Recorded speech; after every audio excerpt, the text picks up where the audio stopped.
Good afternoon. My name is Mara Jaramillo and my classmate is Natalia Lopez Peralta. Hello, good afternoon. Today we are going to interview to Jamil Saki.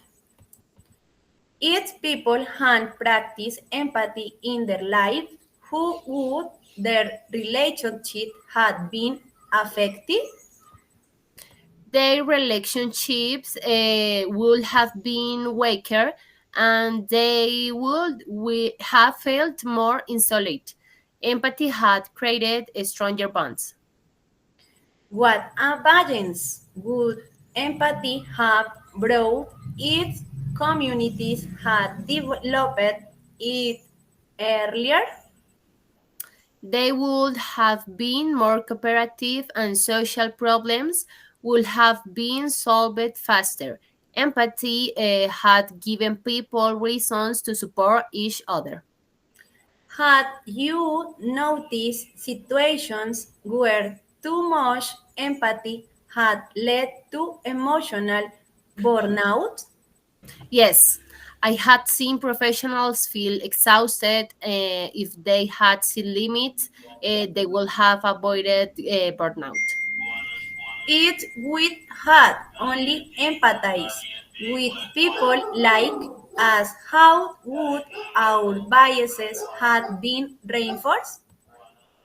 We will have created divisions and stereotypes. Empathy with diversity had reduced prejudice. How good society had changed it with had practiced more balanced empathy. It would been fairer and more understanding. People would have collaborated better with more balance.